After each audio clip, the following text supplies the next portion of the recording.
vamos a dar paso a la primera mesa de diálogo. Tenemos aquí a Ninari Timba, que es gestora cultural. El día de hoy ella nos comparte el tema Proyecto Cultural Yachay Huasi en Quito. Adelante, Ninari. Bueno, Alipunja Tucuycunahuan, Yupaychani, Caiman Kimichishkamanda. Gratitud a todas y todos quienes están organizando este espacio tan importante, uniendo estos tres ejes bien necesarios, sobre todo pienso ahorita en nuestra coyuntura en Ecuador y por qué no en Latinoamérica, paz, cultura y crisis. Me gustaría compartir, no sé si puedo hacerlo, sí lo puedo hacer, ¿cierto? Desde mi Sí, computadora, Ninari. mi presentación, a ver.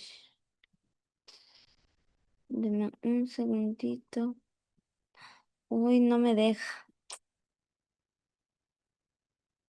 Mm, un rato, por favor.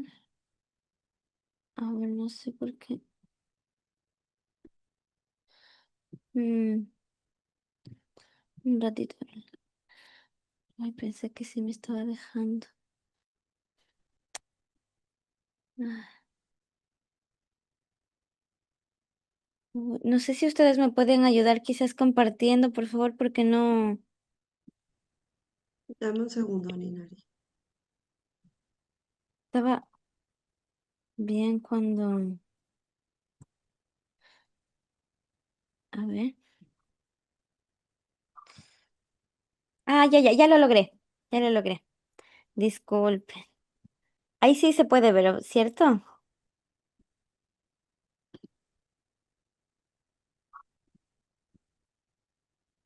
Sí, Sí ya se puede está. ver. Ya, Sí, chévere. Solo le voy a poner la pantalla completa. Ah, no me deja, perdón. Presentar y grabar, nueva presentación. Sí.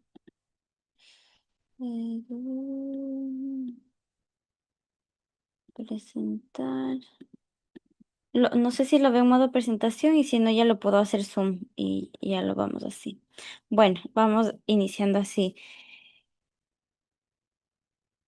Este, bueno, a mí me gusta siempre iniciar eh, posicionándonos geográficamente en el lugar que estamos hablando, pues como somos, entiendo que estamos de muchos otros territorios de Abya Yala.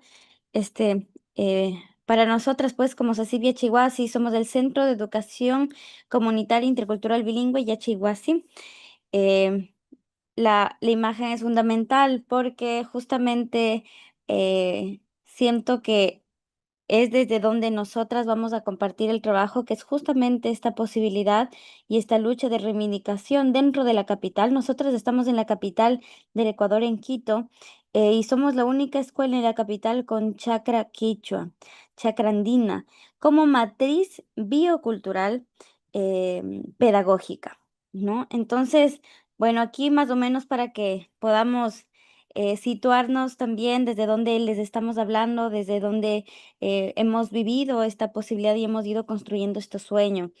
Este espacio de la Yachihuasi para nosotros es fundamental, no iniciar con una foto capaz de las aulas, ¿no? Que también las tenemos, claro, sino con este espacio porque justamente se ve este contraste geográfico que rompe justo con todos los sistemas de opresión. Al pensar en una capital, ¿no? Siempre cuando se piensa en nuestro trabajo educativo, siempre se piensa que está en la periferia, ¿no? En la comunidad indígena alejada y no existe ese imaginario colectivo de que está en la capital y que está en plena ciudad.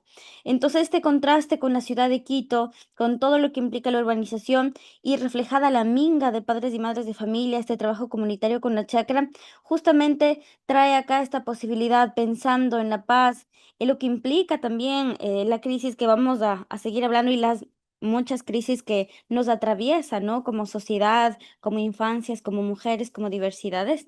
Entonces, inicio con la frase de mi abuela Rosa María Simbalema, quichua panzaleo, mujer indígena, campesina, analfabeta.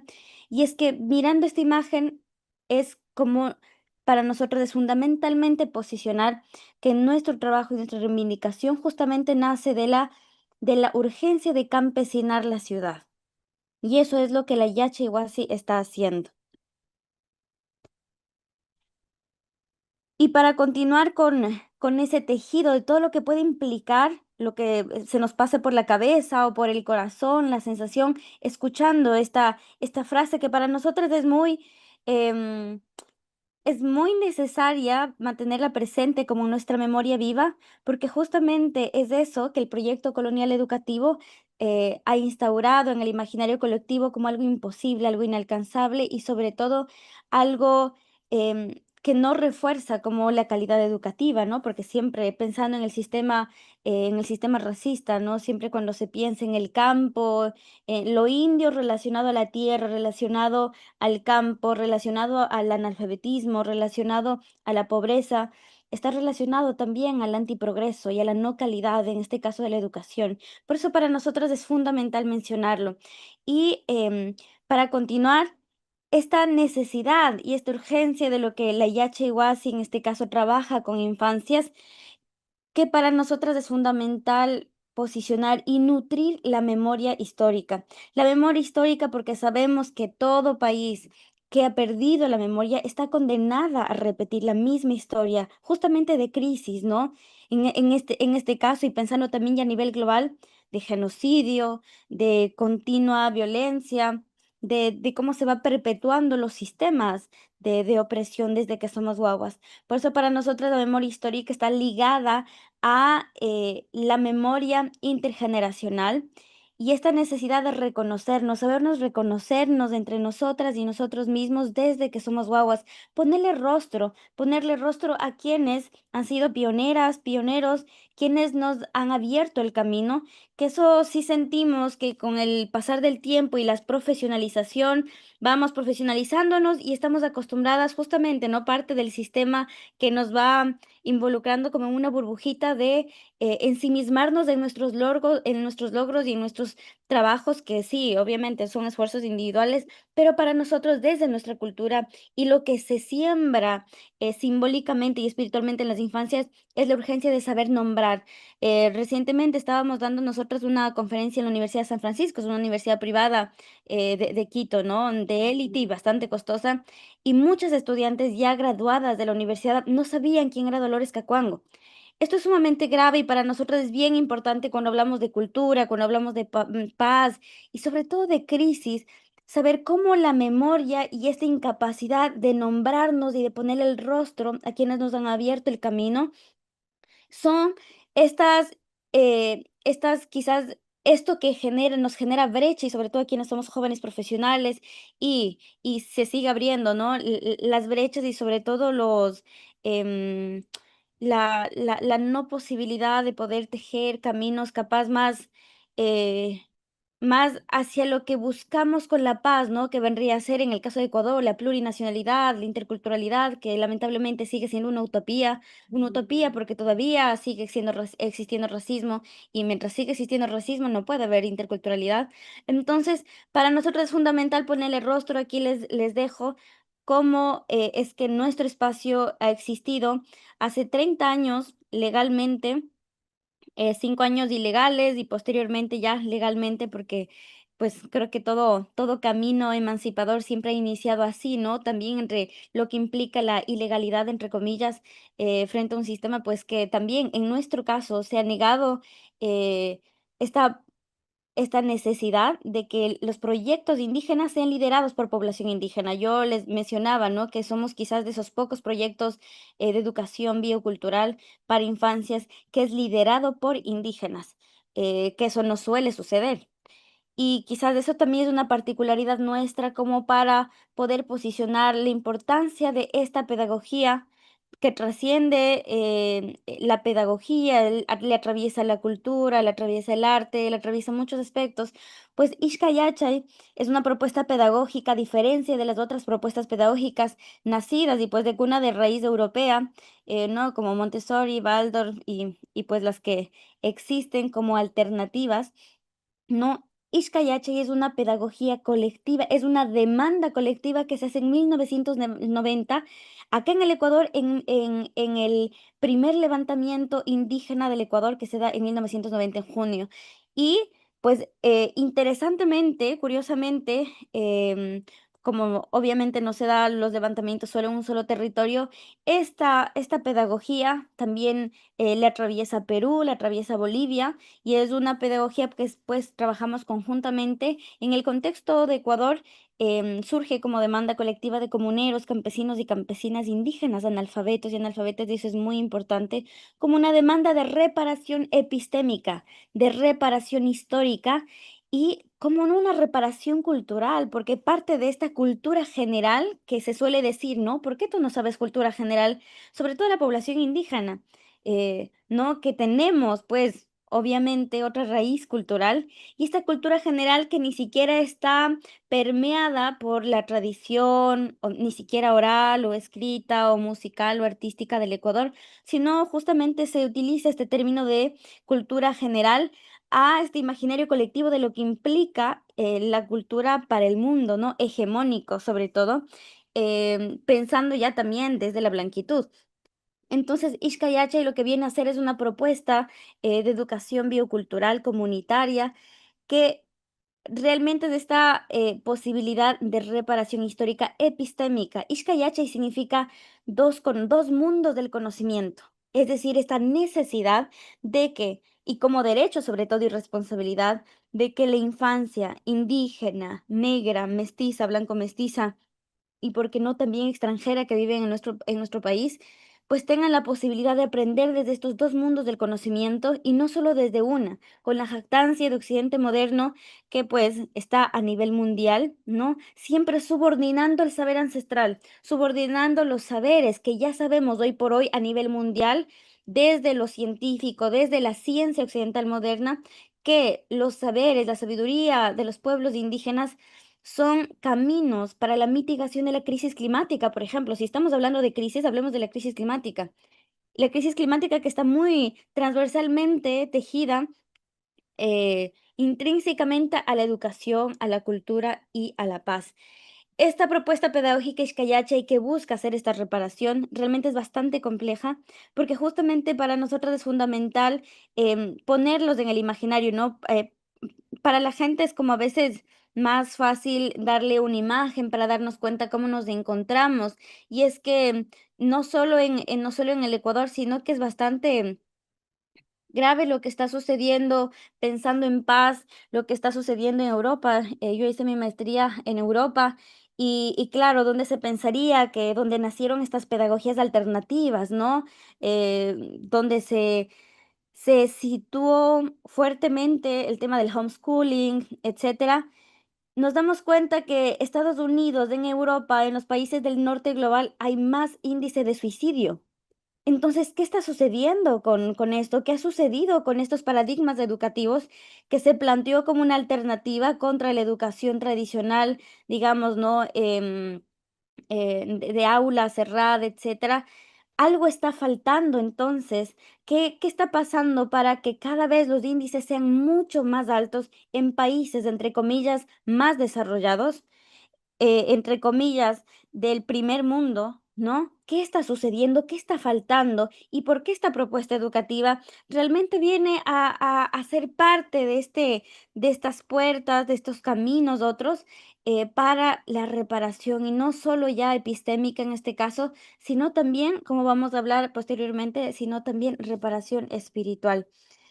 Nos encontramos así, no sé si ustedes han jugado este juego, he ido a algunos lugares y me han dicho que creo que la mayoría lo conoce, es muy divertido. Y es que dentro de este juego podemos, desde el cuerpo que guarda memoria, podemos acordarnos cómo era esta dinámica, ¿no? De jalar, de poner más fuerza y habían dos equipos. Y esta es la analogía, la metáfora de alguna manera como para entender la problemática y la crisis educativa. em, Cultural, climática, todas las crisis que nos abordan y que nos tienen que abordar a toda la sociedad, cómo nos encontramos en relación a los conocimientos. Y es que nos encontramos en esta disputa de poderes. Se nos ha impuesto esta disputa de poderes del conocimiento que nos ha llevado a la crisis climática, nos ha llevado a la crisis civilizatoria, porque este enmudecimiento de los saberes ancestrales justamente ha permeado los sistemas de opresión, ¿no? Patriarcal, racial, clasista, económico, etcétera. Y es que es así como nos vamos dando cuenta con las infancias. como digo, negras, indígenas, mestizas, blanco-mestizas, extranjeras, que nos encontramos así, las juventudes y, ¿por qué no?, también las adulteces, nos encontramos tirando, ¿no? Entre quién gana y quién no gana, y pues en relación de poder, siempre obviamente el conocimiento mal llamado universal, universalizado, justamente es este conocimiento, pues, que ha subordinado los conocimientos de pueblos afro e indígenas, y esto sí ha generado una brecha muy grave para la humanidad, y es por eso, ¿no?, que ahora ya nos damos cuenta que ya creo que vamos por la COP 36, si no me equivoco, estas cumbres mundiales por el clima, donde desde la ciencia también se... Nineri, tienes 3 minutos, perdóname. Listo.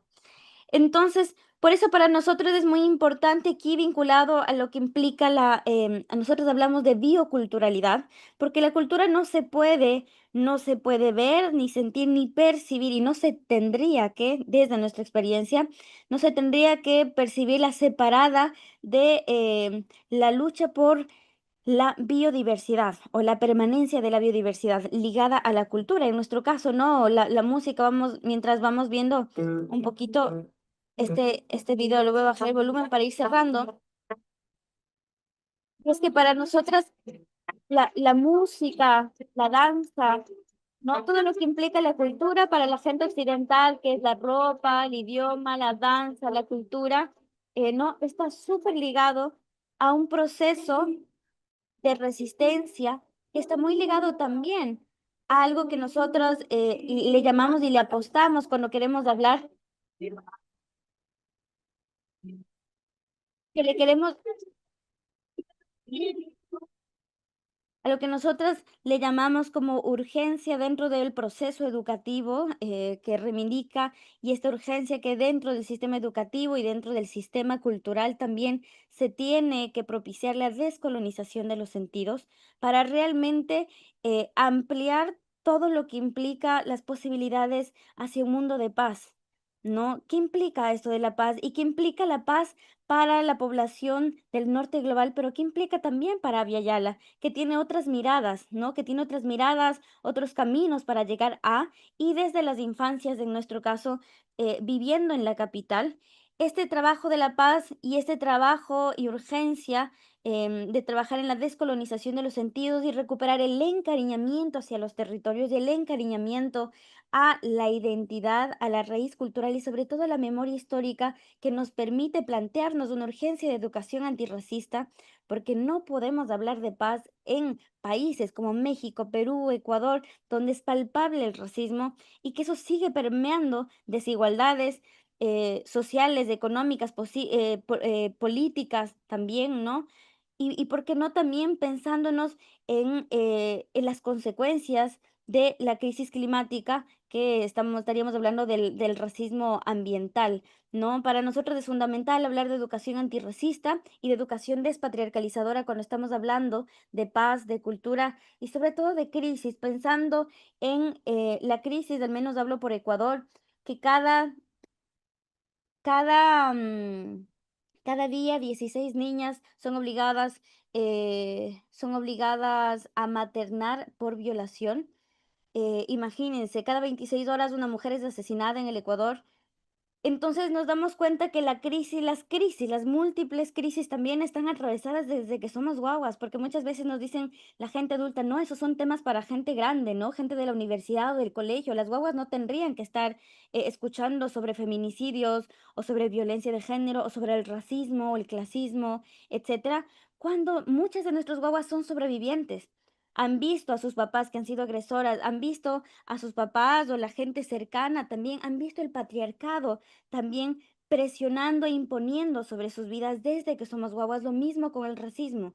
Entonces, para nosotros es muy importante cerrar con esto eh, que sí sentimos que es algo que la deuda a la paz, y es que siempre se habla mucho de la paz dentro del ámbito humano, y ahí estamos hablando también de una línea bastante colonial, que es el antropocentrismo. Por eso para nosotras es importante cuando hablamos de paz y educación para la paz, sobre todo con infancias de diversidad cultural y de una educación biocultural comunitaria que permita reparación y sobre todo para terminar la restauración, es importantísimo trabajar en una educación para la justicia espiritual, en la restauración espiritual, ¿no? Y eso está muy fuera de cualquier religión.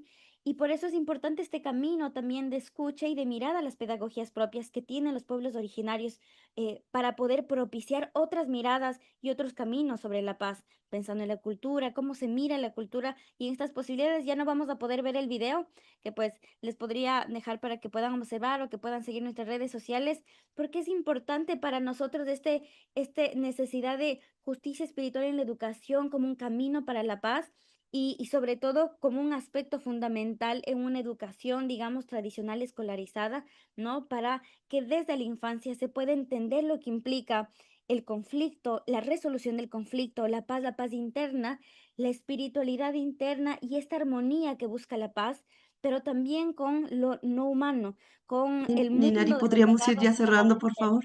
Ujú. Sí, no, ya con eso terminé. Muchas gracias, Ninari. Discúlpame que te No, no, no. interrumpa en tan interesante compartencia que nos has dado el día de hoy. Evidentemente vamos a tener un momento donde vamos a tener una ronda de preguntas, pero yo rescato mucho algunas cuestiones que tú colocas, ¿no? Me parece importante esta apuesta hacia una educación pues que rompe o que intenta reconsiderar la crítica a los sistemas de opresión, ¿no? Eso me parece como muy relevante.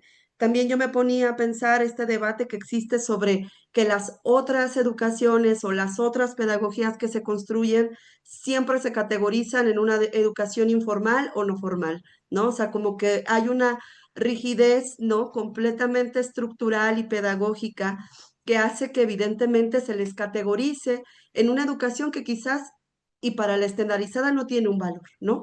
Pero es una apuesta importante.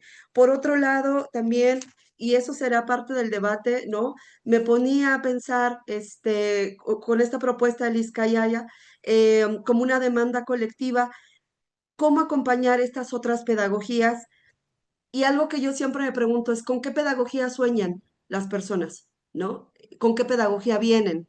Entonces, ahora que este es un proyecto que incentiva la parte también, que coloca el tema del medio ambiente, que coloca a las niñeces como actores y actrices políticas, ¿no? De la decisión de la construcción pedagógica, me ponía a pensar esto, ¿no? ¿Cuál es la pedagogía con la que sueñan estos niños y estas niñas? Desde esta filosofía y esta moda, este modo de vida de la Via Yala, ¿no? Que es otra apuesta no eurocéntrica con respecto a las realidades de otros espacios. Entonces, de verdad que agradezco mucho lo que nos compartes. Vamos a tener ahora un espacio terminando las demás participaciones y pues yo incentivo el que las personas que nos están viendo a través de las redes sociales de la Universidad Politécnica Salesiana que nos puedan compartir sus preguntas que van a ser, pues sí, evidentemente compartidas con nuestras y con nuestros ponentes del día de hoy.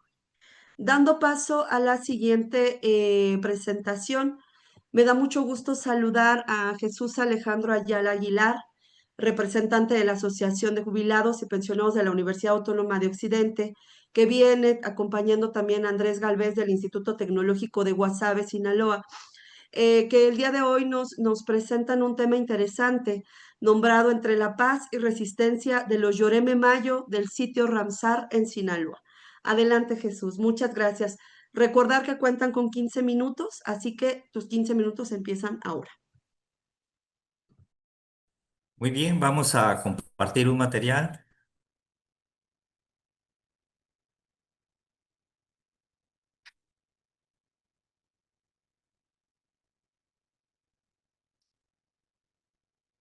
¿Dónde está el material ahora?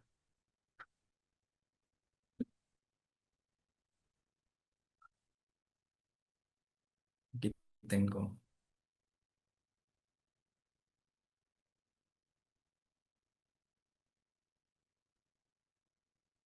Aquí con un problema.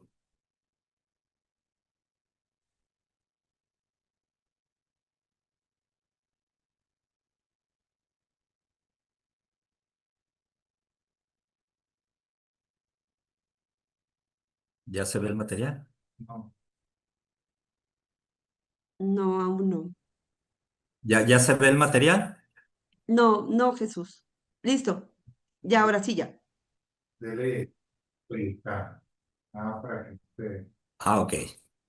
Bueno, muy buenas tardes y aprovechando porque el tiempo es muy limitado, también vamos a sintetizar un poco de lo que traemos. Bueno, ya nos presentaron, pasamos rápidamente a hacer un reconocimiento desde la academia con miras del Mundial Cultural 2025 UNESCO, hoy aquí en Quito, próximamente en Barcelona, España, que sin duda esto permitirá tejer redes de alianza institucionales que contribuyan a salvaguardar la cultura y el patrimonio cultural de la humanidad. Adelantamos una conclusión. Para nosotros creemos que la academia debe ser una trinchera, un caballo de Troya, donde podamos liderar la resistencia académica con resultados objetivos, no sesgados y con críticas constructivas que rompan paradigmas de diversas realidades en crisis para el fortalecimiento comunitario indígena y sociedad para la convivencia y la paz. Nuestro trabajo presentó tres objetivos. Tres objetivos. Parece ser que aquí está. Tres objetivos. Primero vamos a contextualizar el problema, después vamos a dar algunos testimonios de experiencias que hemos dado de acompañamiento con estas comunidades indígenas, los Yoremes Mayos, y por último demostrar una debilidad estructural donde a las comunidades indígenas se les niega su derecho de autodeterminación en base a sus usos y costumbres para tomar decisiones en cuanto a consultas. Es decir, se les delimita su autodeterminación dentro de un sistema de planeación democrática que está muy establecido aquí en México para que los grupos minoritarios puedan expresarse. Dentro del contexto de la problemática que tenemos por acá, en Sinaloa, México, la imagen de mi izquierda está ahí el estado de Sinaloa resaltado y es un problema que tenemos en el Golfo de California, que de alguna manera vamos a puntualizarlo con cuatro problemas relevantes que son un problema para los ecosistemas. Está en la Reserva de la Biosfera de Bahía de Los Ángeles, Baja California Norte, un proyecto de una sociedad de producción de pelágicos menores de Sonora, AC. Igualmente, en la parte acá en centro de Sonora está un mensaje de resistencia que es Ballenas Sigas No contra el proyecto Saguaro Energías, que se trata de licuafacción de gas natural en Puerto Libertad, Pitiquito, Sonora. Y luego tenemos el problema el caso que nosotros estamos presentando, que es el sitio Ramsar en Santa María Huira Topolobampo, que es un proyecto, un megaproyecto de gas y petroquímica de Occidente, una subsidiaria de la empresa suiza alemana, y últimamente han anunciado otra mega empresa, Mexinol, que producirá energías verdes, pero no deja de ser también los riesgos de la contaminación y ahorita esto viene bajo el pretexto de que Topolobampo es un polo de desarrollo económico. Y por último, para puntualizar también en esta área de riesgo del gran santuario natural del mundo, es el sitio Ramsar, Ensenada de Pabellones, en el municipio de Navolato, un proyecto privado de turismo que capitanea una empresa, Hobson Desarrollo, Sociedad Anónima de Capital Variable. Entonces, esto es en contexto, así en términos general, de la zona noroeste de México. Y puntualizando su ubicación local en el estado de Sinaloa, se reconocen 246 comunidades indígenas, donde está el problema, el cual estamos presentando, es en el municipio de Ahome, que se reconocen 50 comunidades Yoreme Mayo y el municipio de Juan José Ríos, que se reconocen 4 comunidades. Las comunidades líderes de resistencia ante estos megaproyectos es en Ahome, la comunidad Ohuira, la comunidad Paredones, en Juan José Ríos es la comunidad de Juan José Ríos, y la comunidad de Lázaro Cárdenas. Son 4 comunidades líderes que tienen más de 11 años en litigios jurídicos y en diferentes manifestaciones rechazando estos proyectos. También puntualizamos dentro del contexto el estado de Sinaloa en sus 600 kilómetros de costa que tiene denominado 9 sitios Ramsar. El directamente afectado por la problemática que presentamos es el que está en Laguna de Santa María, Topolobampo, Huira, que obviamente habrá efectos colaterales, ya que al norte se conecta con el sistema lagunar de Geobampo y al sur con el sistema lagunar de San Ignacio Navachiste. Entonces, este es el contexto eh, de localización y en la parte del segundo objetivo es las experiencias o algunos testimonios desde la academia, donde hemos acompañado del 2020 a estas comunidades. Esto fue en un encuentro nacional de universidades, que el tema era precisamente el preservar el patrimonio cultural y natural. Nuestra ponencia fue Geografía de la Fe y Enlaces Culturales. 2023 participamos en el Foro de la Reforma Académica y Administrativa de la Universidad Autónoma de Sinaloa, con el tema también vinculación con los pueblos originarios, sitio 117, Lloremo Maya en Guasave. Luego tenemos, me brinqué. Luego tenemos 2 eventos más, que es el 2023. Participamos en la Semana Nacional de la Educación Financiera de la CONDUCEP, donde registramos el curso de taller Ingresos y Emprendimientos orientados a las poblaciones indígenas, que una de las finalidades era detectar, inducir a economías de traspacios, proyectos de comunidad o proyectos regionales. 2024, la Universidad Autónoma Indigenista de aquí de México albergó el Congreso Internacional de Estudios Económicos y Sociales y participamos con la ponencia El papel de los pueblos originarios Lloreme Mayo en la planeación democrática del municipio de Ahome 21-24. Luego de ahí tenemos el testimonio de diversos eventos de movilidad social, de manifestaciones, mítines, ruedas de prensa. Destaco el de la fotografía que está aquí al centro, en la parte inferior. La ONU ya atrajo el problema que esto se vive en Huira. El alto comisionado de las Naciones Unidas en Derechos Humanos, hubo unos delegados trabajando 4 días consecutivos en consultas y asambleas con los Lloremes Mayos.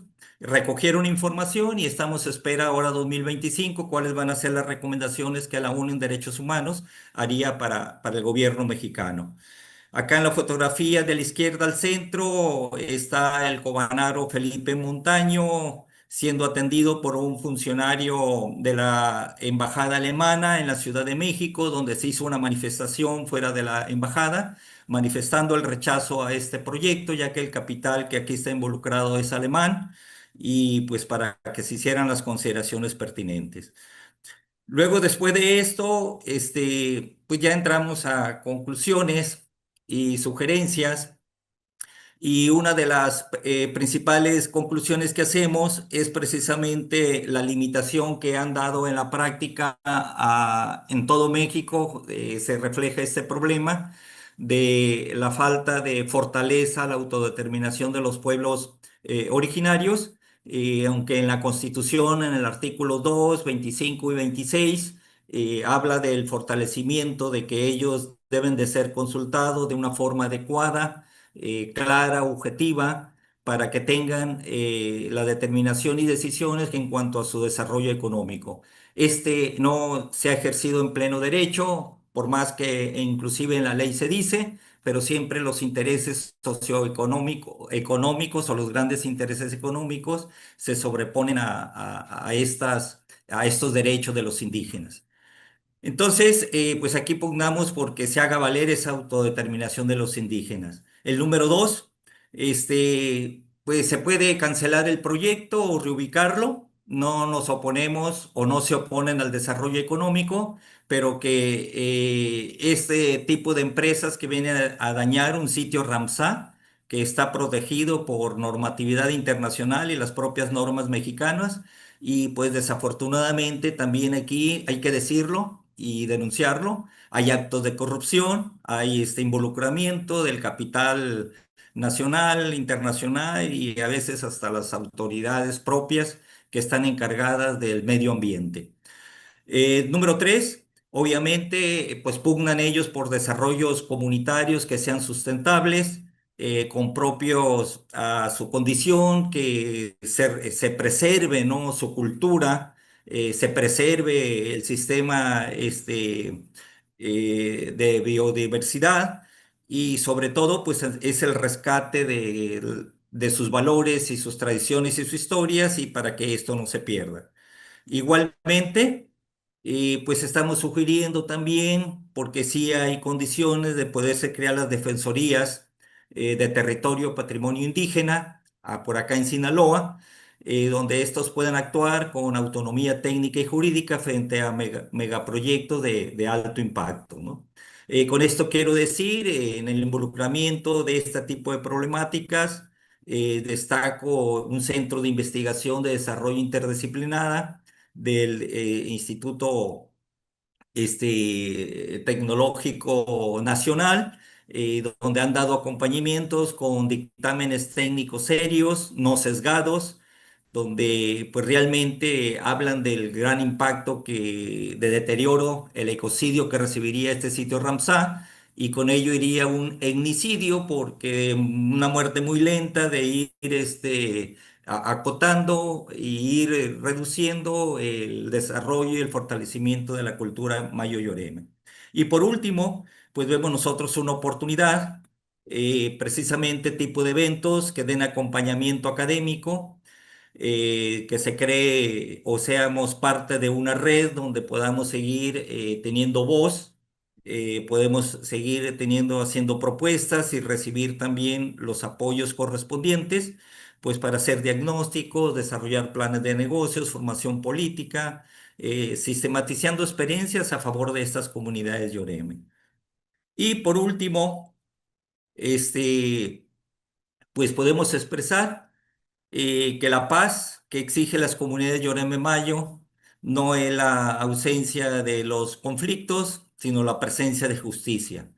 Que su lucha entre la resistencia y la esperanza que refrenda, que protege el territorio, no solo defender la tierra, sino también el derecho a soñar y construir futuros propios, con diálogo con la naturaleza y con los deberes de los ancestros. Es tanto, gracias. Muchas gracias, Jesús. Pues yo me parece muy importante lo que nos han compartido, la situación geopolítica que también atraviesa el propio Estado, ¿no? Me parece que es importante señalar. Eh, um, y yo lo comprendo desde esta mirada, ¿no? O sea, no es como que las comunidades Yoreme por un punto hablando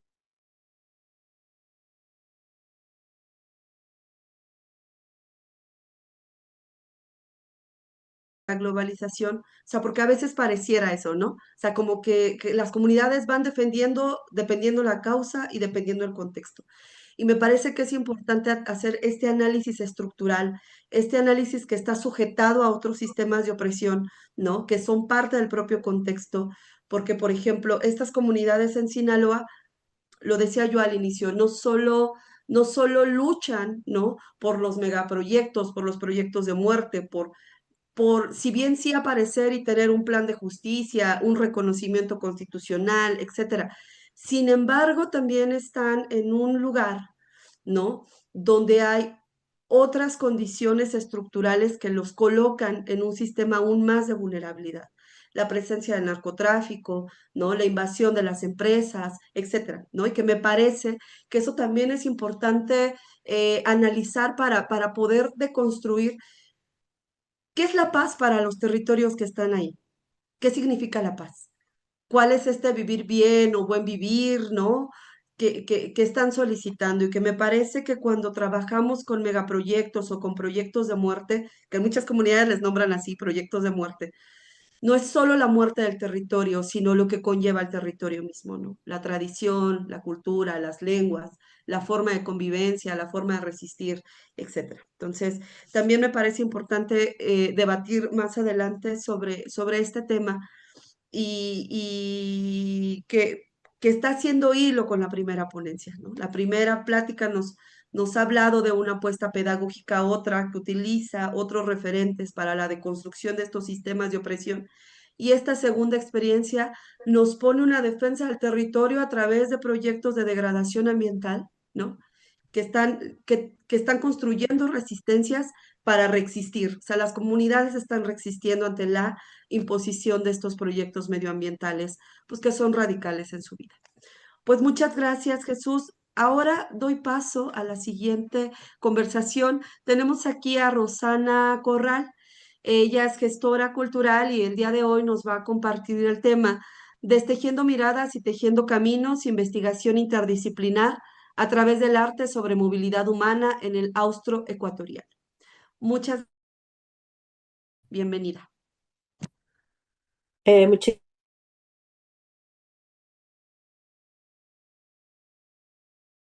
medios. Agradecer muchísimo la invitación a los organizadores del Congreso y felicitar también por el hecho de lo importante que va a ser todos estos diálogos para poder transmitirnos, ¿no?, al mundo en los encuentros posteriores. Me permito compartir mi pantalla. No sé si se está compartiendo.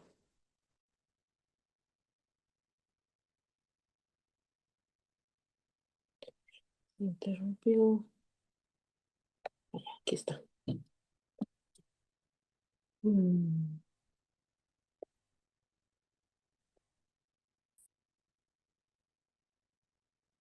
Me confirman, por favor, si está.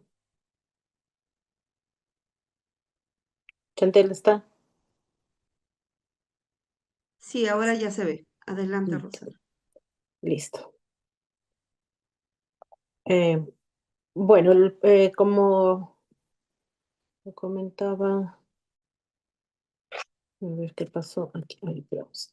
El proyecto que hemos ido trabajando en el transcurso de este tiempo, de este año y medio, se llama Destejiendo Miradas, Tejiendo Caminos. Como lo comentaba, es una investigación de investigación, intervención territorial e interdisciplinar a través del arte sobre el tema de movilidad humana. En el caso del auto ecuatoriano, en el que quisiera contextualizar para quienes no estamos en la zona, un poco el tema de la discriminación, el racismo y la xenofobia hacia principalmente las poblaciones venezolanas, colombianas, peruanas que transitan en nuestro territorio. Entonces el proyecto está trabajado a través de una fundación con el apoyo de la Fundación ASTRA y manejado a través de varios investigadores que conformamos la red de investigaciones creativas. El proyecto, ¿qué pasó? Ya. A ver, creo que me falta un poquito. Ay, perdón. Bueno, no salen las imágenes, algo pasó. Como les decía, forma parte de la Fundación ARTA y el colectivo aquí. Bueno, el objetivo principal de este proyecto es fomentar el mutuo reconocimiento entre las personas en situación de movilidad humana y la comunidad de acogida. Como les comentaba, esta comunidad está principalmente entre las poblaciones venezolanas y la comunidad de acogida, que seríamos la gente, en este caso, de la ciudad de Cuenca. Entonces, la idea del proyecto es contribuir a una construcción de una narrativa positiva sobre la convivencia en los territorios estos marcados por la migración. ¿A qué nos referimos con narrativa positiva?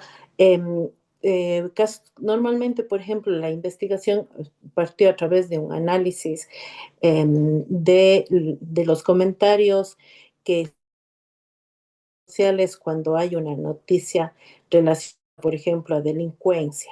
Entonces, normalmente los comentarios son este de ley venezolano o esta seguramente vino desde ni sé dónde. Entonces, partimos desde esas narrativas negativas con xenofobia y con racismo para utilizar una herramienta desde el arte que nos permita darle la vuelta al discurso y permitir estas narrativas positivas. En el trayecto de la diapositiva ustedes podrán ir viendo imágenes de los talleres y de los procesos que trabajamos a partir de esta idea. La metodología, como les he ido comentando, tiene un enfoque interdisciplinar en el que combina el arte, la investigación-acción, la creación de arte textil y la realización de procesos de realización documental. El componente, digamos, metodológico artístico es un hilo conductor que nos permite no solo metafóricamente, sino físicamente, utilizar este recurso para recorrer el camino que recorremos todos o que recorren todos en este proceso de migración. Creo que todos en algún momento tenemos familia o hemos sido migrantes o extranjeros en algún otro lugar. Este hilo conductor sale desde unos en los Andes, que también son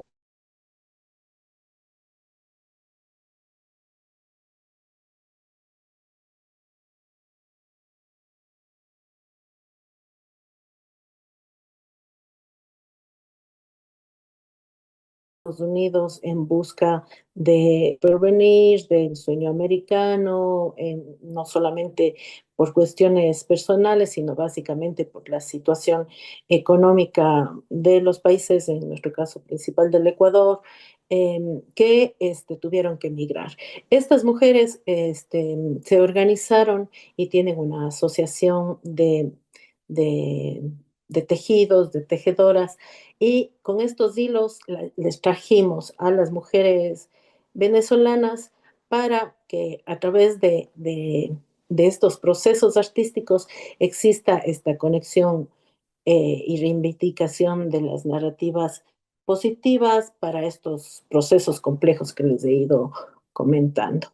Entonces, el ejercicio es esta narrativa visual y esta narrativa textil, utilizando estos recursos artísticos que son súper poderosos para poder mitigar procesos y sensibilizar y empatizar con la problemática de ambos lados de la población. Entonces, la trama se entrelaza entre esta vida de los migrantes, migrantes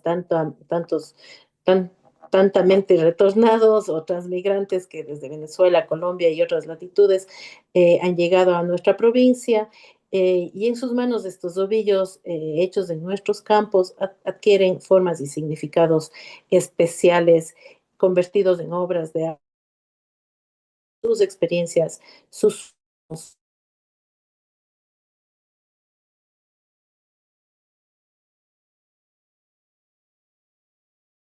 nos cuentan desde la experiencia cómo ha sido su transitar desde salir de su país hasta llegar a un país en el que normalmente la población no está preparada para hacer una acogida armoniosa. ¿Sí? Siempre es de otras complejidades, ¿no? Entonces, bueno, aquí un poco mostrarles cómo fuimos trabajando los talleres. Podremos ir viendo las mujeres que ustedes ven en su pantalla, son de ambas poblaciones, ¿no? Las poblaciones migrantes y mujeres de la ciudad, como podrán ver en estos procesos de convivencia pacífica y en la que esta forma de relacionarnos nos ha ido empatizando y sensibilizando con todos los procesos. Aquí vemos la señora que está con el sombrero, es una de las mujeres que trabaja la lana La chica que está en el medio es una mujer colombiana que tuvo que viajar para estar en el Ecuador, dejar lejos su familia, conexión entre todos, ¿no? La felicidad.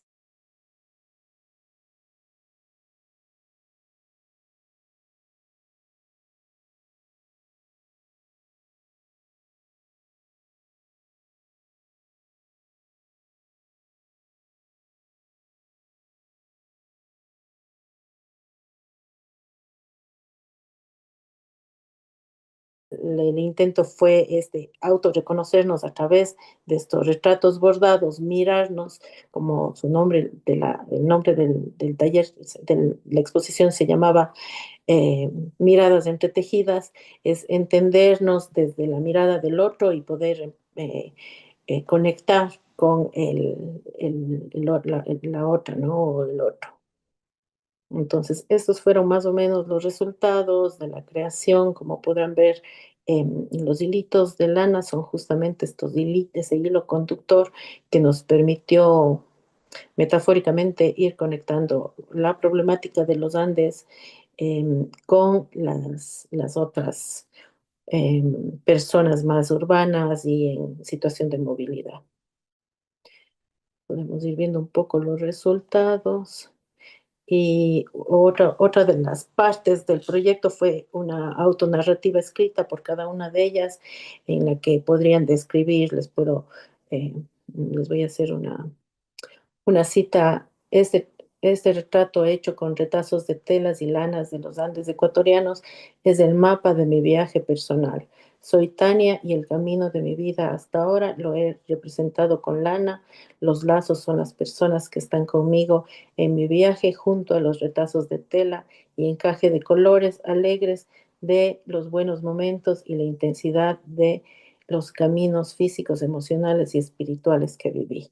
Más o menos por ahí fueron todas las narrativas, un ejercicio de reflexión, de escritura, hecho a través de ya el resultado trabajado en el textil. Entonces la exposición estuvo compuesta de las dos obras, ¿no? La obra textil y la narrativa, y la autonarrativa. Ay, perdón. Algo hice mal. Listo.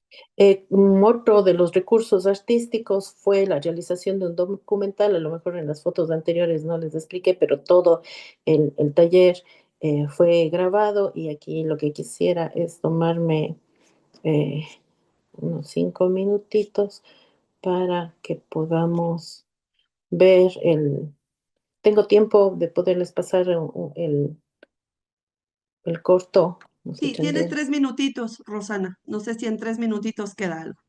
Denme 3 minutitos. Eso. Perdón. Mm, tejiendo. Ya, aquí.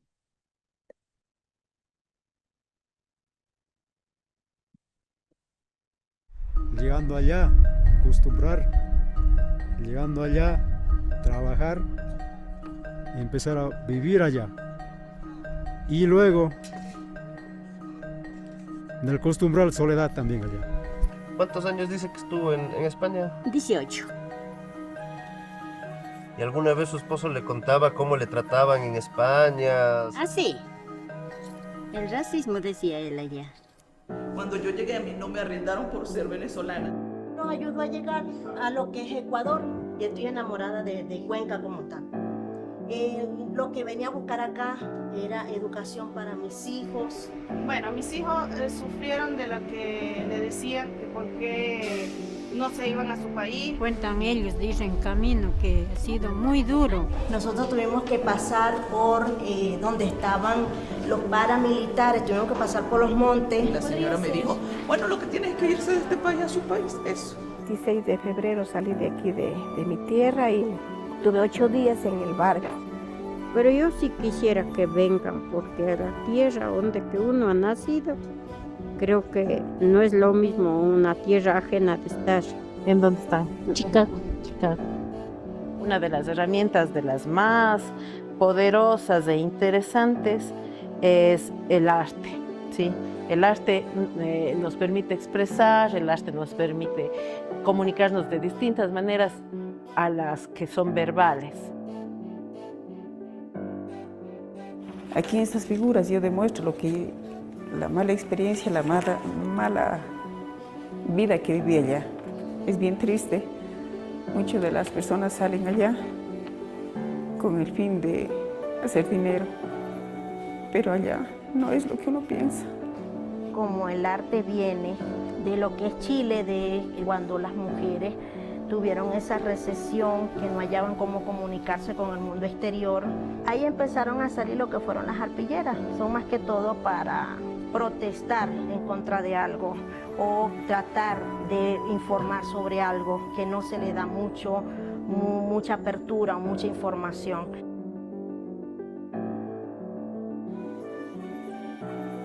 Soy Briquilli Chirinos, estoy hecha de tela de muchos colores que reflejan alegría, esperanza y resiliencia.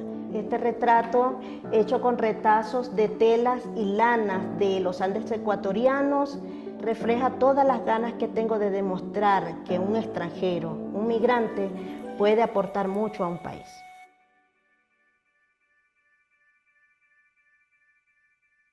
Rosana, igual si podríamos ir ya cerrando, por favor. Muchas gracias. Sí, sí, muchísimas gracias, más bien. Muchísimas gracias por, bueno, ahí quedó finalmente las palabras de las verdaderas actoras de este proyecto, de quienes su voz y sus ansias de sentirse recibidas, bien recibidas, también el gusto de estar en un país que les ha acogido y sobre todo los resultados que tuvimos de ese cambio, de esa vuelta, de la mirada de la población local en el sentir que no está, que todos estamos iguales, que todos pasamos por procesos iguales, ya sea desde la ida o desde la vuelta, todos estamos en el mismo caminar. Entonces, pienso que la convivencia en paz es uno de los recursos más importantes que debe tener la sociedad y que creo que desde el arte, desde la academia, podríamos, si bien no resolver, pero sí apoyar y seguir encaminándonos para estos procesos. Muchísimas gracias a todos por su atención. Gracias, Rosana. Pues muy interesante lo que nos compartes, porque ahora es una mirada de cómo el arte y el bordado funciona también como un artilugio político y de enunciación, ¿no? De las experiencias. Y ahora acompañado con esta práctica o experiencia narrativa, ¿no? De poder plasmar no solo un suceso, no solo una anécdota, sino la vida misma, me parece que es muy relevante y es muy nutrido lo que nos compartes y la importancia de la narrativa en el hilar de las historias, hilar en el sentido metafórico, ¿no? O sea, creo que esta hilación de narrativas venía desde estos dos lados, ¿no? Desde el propio arte del bordado, ¿no? Como también en la construcción misma de la práctica narrativa. Muchas gracias, Rosana. Pues ahora doy paso a una experiencia de México. Aquí presento a Georgina Santos. Ella es artista plástica y visual. Y el día de hoy ella nos va a compartir prácticas textiles para fomentar el arraigo e intercambio cultural. Bienvenida, Gina. Adelante. Muchas gracias. Muchas gracias. Voy a compartir pantalla y voy a comenzar.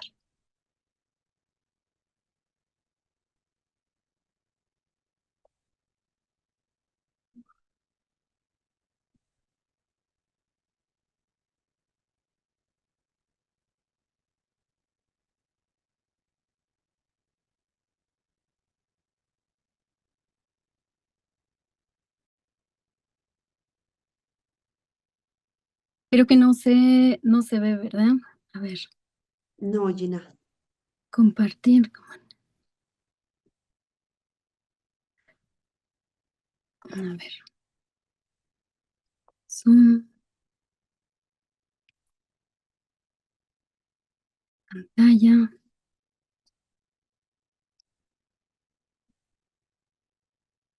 Porque me dice compartir pantalla, transmisión de pantalla.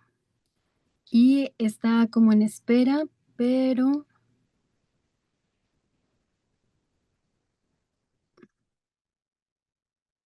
Ahí ya tienes que pasar a tu pantalla, eso. Ah, muy bien. Ya ahí. Aquí está, aquí está, aquí está. Perfecto. Bueno, pues, Kenon Tiotaque, Nombotocaitia Georgina Santos, Namech Nonotza de México. Muy buenas tardes. Mi nombre es Georgina Santos, saludos desde México. Y pues el día de hoy les voy a platicar un poco sobre prácticas textiles para fomentar el arraigo e intercambio cultural. Tengo aquí unos apuntes, me voy a basar en ellos para no ponerme tan nerviosa y para tener el tiempo en forma. En estos breves minutos les presentaré un resumen visual de procesos y obras artísticas que han resultado para mí experiencias transformativas en lo personal y en lo colectivo. Si bien son procesos desde mi persona, pues siempre intervienen muchísimas voces de otras mujeres y otros actores que han participado en estos intercambios. Aún estando en mi formación desde las artes plásticas y visuales, me interesé por tener claro un lugar de enunciación. Para mí, las prácticas artísticas no solo constituyen un goce visual o una contemplación estética, sino que derivan y emanan desde lo social. Las expresiones creativas, como denuncia ante sistemas que vulneran, oprimen o discriminan, son herramientas poderosas para iniciar diálogos necesarios ante muchísimos vacíos que existen.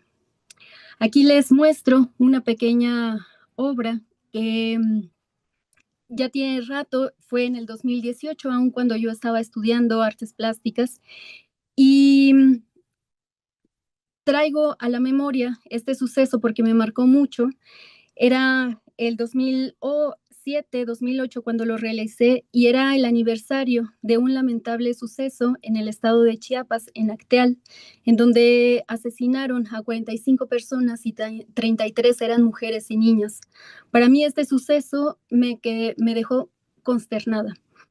Y recuperé estos zapatos de diferentes estados porque me parecía que tenían una huella directa, ¿no? Del uso, una huella directa de quien lo portaba. Me gustaba ver estos nudos, estas, pues, como remiendos que tenían con estambres y están atravesados con una vara de acero inoxidable, haciendo alusión a esta pulcritud, ¿no? Este lavado de manos que tiene el Estado. Y a partir de ahí, viendo estos pequeños nudos, como comentaba la otra compañera, Rosana, me sirvió el textil como un hilo conductor para seguir guiándome en mis propias inquietudes. Y entonces es así como el textil lo he incorporado en muchísimos de mis recursos plásticos y más los procesos. Y por ejemplo, en el 2012, me gusta mucho nombrar este proyecto porque fui a la comunidad de Zoquite, Zacatecas, para platicar con las mujeres y generar alrededor de 6 meses un proceso en conjunto con un grupo de tejedoras de telar de pedal. Compartimos en un inicio conocimientos sobre textil, diseños y composición, pero detrás de todo esto se cerraba un compromiso con el territorio y con los vínculos comunitarios. El taller textil, siempre colectivo y muy poco individual, se convertía en un espacio donde las voces de las mujeres cobraban protagonismo. Se compartían remedios, recetas y consejos ante la migración, la violencia y la falta de empleo. Aquí podemos ver algunos ejercicios de reconocimiento del entorno y pues algunos autorretratos en textil, ¿no? Que realizó Aurora, Herminia, y bueno, pues muchísimas otras mujeres que trabajaban ahí. En este momento me cuestioné por qué me llamaba la atención el textil y me percaté que mis dos abuelas, así como muchas otras que tendremos muy cercanas, usaron este oficio como sostén familiar. Ambas migraron a grandes urbes y cargaron la sabiduría de sus manos para generar otras posibilidades de vida. Mi abuela Aurora, originaria de Sultepec, una comunidad del Estado de México, y mi abuela Rosa, mujer nahua, fue del Estado de Puebla. A partir de este momento y de este entender familiar, propongo que mis procesos creativos sean una búsqueda autoetnográfica para construir mi propio arraigo, y no solo mío personal, sino también para abrir interrogantes ante los espectadores. Entonces, aquí es donde empiezo yo a cuestionarme desde dónde venimos, quién soy yo, quiénes nos han hecho creer que somos. Ante todas estas interrogantes, encuentro esta categoría que luego puede ser muy conflictiva por la violencia y el despojo de todos los sistemas y los borramientos que nos han generado los sistemas coloniales. ¿Por qué nos hemos negado como personas racializadas? Si bien sabemos que es muy cercana, las generaciones que han migrado y que siguen viajando con todo el peso simbólico de los pueblos y las naciones originarias, como en el caso de mi abuela, una mujer nahua. El textil en este caso me ha servido de metáfora de reparación, para que nos pronunciemos desde las resistencias y las honremos, desde las lenguas maternas que han sido borradas, desde las recetas de comida que nutren nuestros cuerpos, desde la medicina tradicional que no nos tapa la enfermedad, sino que trata de entender los cuerpos desde otras maneras de equilibrio, donde nuestro espíritu sufre por espanto o por mal aire, o recaemos porque nos quedamos en el camino del río. Desde hace ya varios años he estado trabajando en la Sierra Norte de Puebla, tratando de incidir con acciones y procesos tal vez muy particulares y puntuales desde las artes plásticas y visuales, pero entendiendo siempre que la cultura, esta gran palabra que hoy nos reúne, va mucho más allá de un circuito institucional e involucra una compleja red de gestores y operadoras que funden la línea entre el arte, la cultura y la vida. Y ellas son médicas, yerberas, sembradoras, maestras, campesinas, vendedoras, costureras, dibujantes, músicas, carpinteras, graniceros, cocineros y cronistas. A continuación les voy a mostrar procesos de un proyecto que se llama Hierba Dulce, Anudando el Eco, en el cual en la comunidad de Hueyapan, pero también en la región serrana, que involucra a otras comunidades como Teteles, Tlatlauqui, Atempan. He realizado algunas acciones, intervenciones. Por ejemplo, este es un fanzine realizado para infancias, en donde nos preguntamos cómo nos cuidamos, ¿no? Y aquí estamos enseñando las maneras en cómo otras mujeres, otros cuerpos se han cuidado a partir de la medicina tradicional. Y este proceso me ha gustado muchísimo porque podemos platicar, podemos oler las plantas, podemos identificar. Y me parece importante que trabajemos desde las infancias para escucharnos, para saber que realmente estamos generando una semilla. A la par de estos dibujos, hemos realizado una manta colectiva que tiene 2 cuerpos.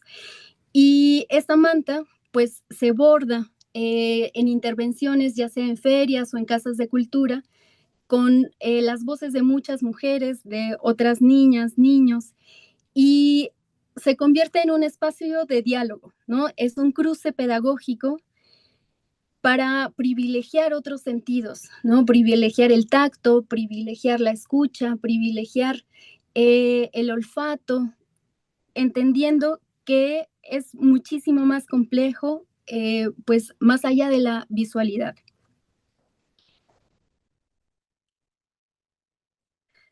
Estas imágenes, a mí me gusta pensar que también nos hacen saber que nuestro territorio empieza con nuestro cuerpo, así como lo han dicho muchas sabias activistas desde el sur global, desde Guatemala. Nos bordamos en conjunto. Encuentro entonces que el arte comunitario o de procesos da posibilidad de interacción social, generando así vínculos intergeneracionales, diálogos entre conflictos y participación ciudadana. Cierro esta intervención con las imágenes del taller de faja de Ilpicat en telar de cintura en la comunidad de Hueyapan, en donde se ha convertido en un proceso para reivindicar la memoria, nombrar biografías de otras tejedoras, saber resignificar la relevancia de dicha práctica, la cual está en desuso.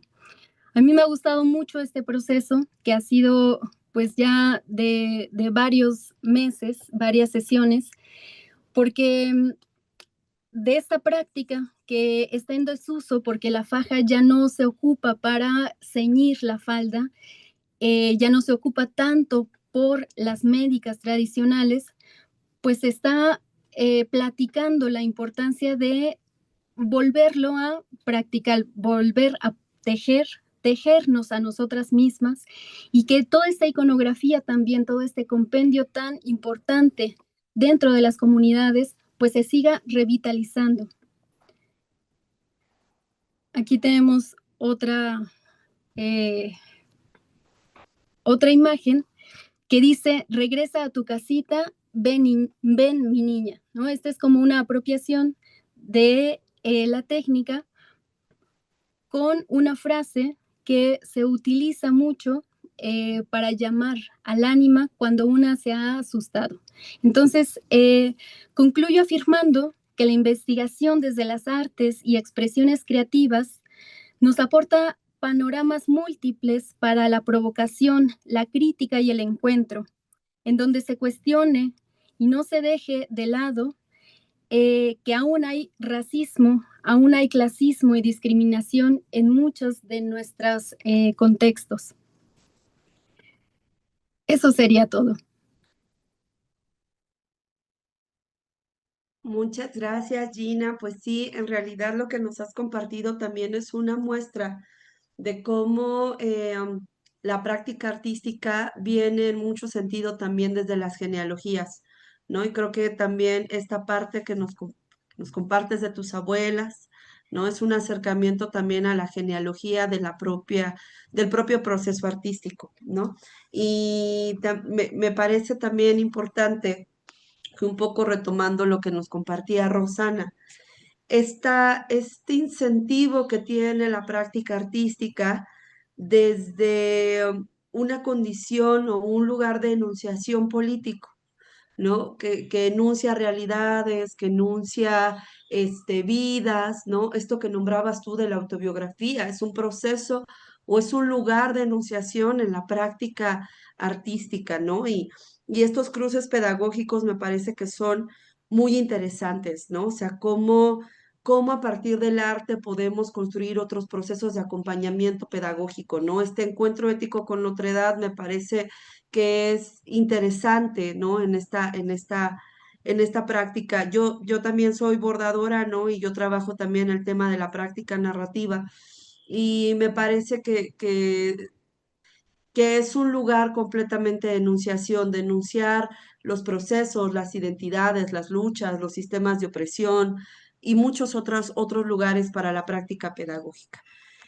Muchas gracias, Gina, por compartirnos esta experiencia tan extraordinaria desde la Sierra Norte de Puebla. Ahora doy paso a Freddy González, que él es gestor cultural. Él trae un tema interesantísimo sobre la Escuela de Percusión Comunitaria Los Inocencios.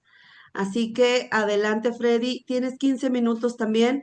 Y me permito solo recordar a las personas que nos están siguiendo en redes sociales que pueden ya ir colocando algunas preguntas, ¿no? Porque después de Freddy viene otra participación y cerraríamos con un debate, ¿no? Con una conversa interesante de estas experiencias que nos han mostrado, y sería aún más pertinente con algunas preguntas del público que nos acompaña. Adelante, Freddy, muchas gracias. ¿Me confirman si es que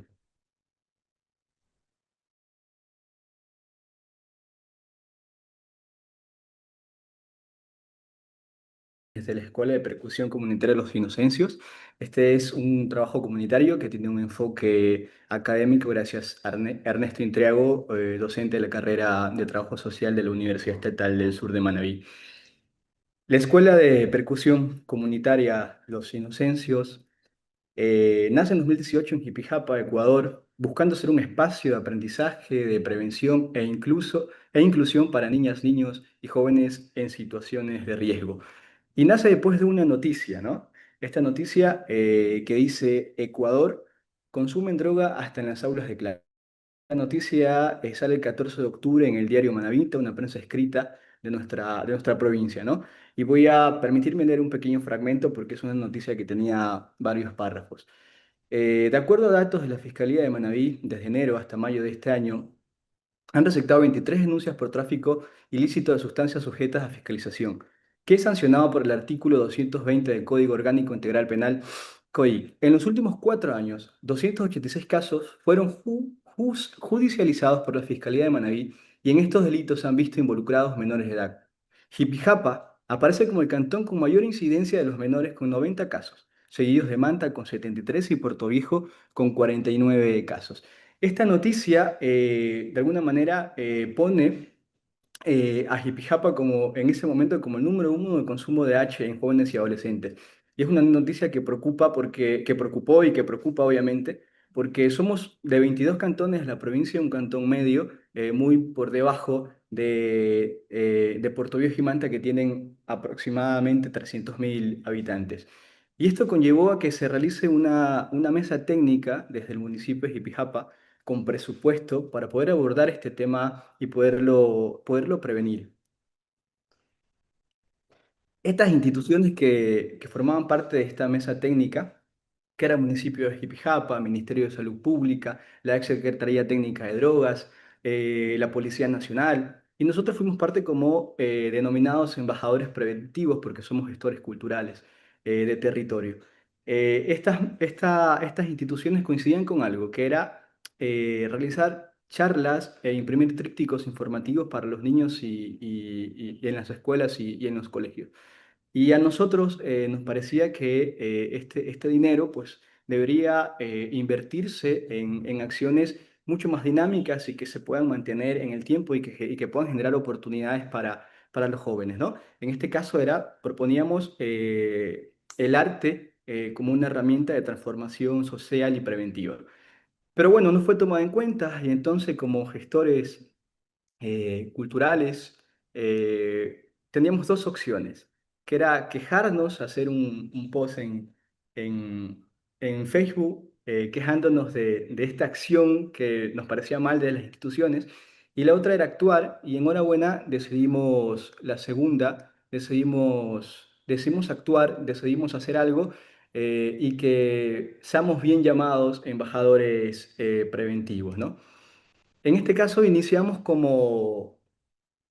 todas las necesidades que tiene una iniciativa comunitaria. O sea, creamos un proceso de batucada comunitaria, no teníamos tambores, no teníamos accesorios, no teníamos lugar de ensayo, no teníamos presupuesto, obviamente, y profesores tampoco, porque estábamos, de alguna manera, queríamos replicar estos procesos de samba reggae que se dieron en Salvador de Bahía, Brasil, este hermoso trabajo que ha hecho Carlinhos Brown en el Candial y Olodum en Pelourinho, cómo reivindicó la cultura afro y generó medios de vida para los pobladores y los jóvenes de estas favelas de Brasil.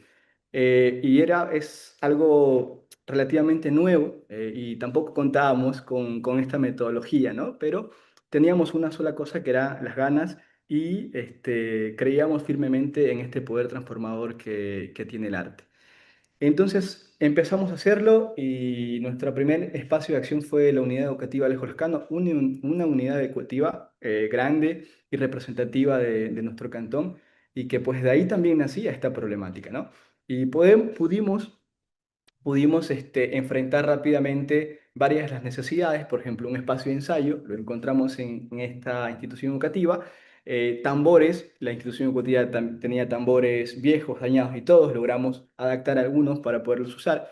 Y la participación, el interés en la participación de los jóvenes para aprender a tocar el tambor, este género de samba reggae que estábamos proponiendo, y las destrezas también que tenían los chicos, ¿no? Y ese interés. Pero también nos dimos cuenta de un problema que era difícil sostener este proyecto porque no teníamos los materiales. Eh, Inicialmente queríamos sostenerlo con un pago simbólico de los padres de familia, pero la mayoría de los participantes eran de escasos recursos y era imposible poder mantener este proyecto. Entonces lo propusimos 3 meses como un proyecto piloto para ver qué sucedía, para ver qué pasaba, para generar estas oportunidades y así fue. Entonces a los 3 meses, con 18 chicos participantes de esta unidad educativa, presentamos desde lo artístico, este proyecto a un barrio de Jipijapa, que es el barrio 3 de Abril, un barrio emblemático de nuestra ciudad, y generamos oportunidades, ¿no? El actuar nos permitió generar oportunidades porque un video del público luego llega al gobierno autónomo descentralizado de Puerto Viejo y ellos nos invitan a participar en las fiestas octubrinas o las fiestas de Puerto Viejo. Entonces, no solo dándonos un valor simbólico de invitación y reconociendo desde ahí, sino que reconociendo desde lo económico también el trabajo que veníamos haciendo. Y esto nos permitió, pues, abrir y empezar ya este proceso como Escuela de Percusión Comunitaria de Luis Inocencio, convocando a varios jóvenes y adolescentes de diferentes lugares, diferentes barrios y diferentes instituciones educativas de nuestro cantón. Los recursos eran por las presentaciones, que tuvimos 2 presentaciones en ese año, y ahí es cuando empezamos a pensar en colectivo, porque nosotros este recurso que era muy limitado, ni siquiera alcanzaba para pagar a los profesores, ¿no? A los profesores que estamos formando, y si lo dividíamos para la cantidad de chicos, tocaba $3, $4 y que rápidamente se iba a gastar. Entonces lo que hicimos este dinero es invertirlos en materiales, ¿no? En materiales como los primeros tambores los empezamos a realizar desde ahí, para crear más oportunidades y para crear mejores herramientas y para tener herramientas para los chicos.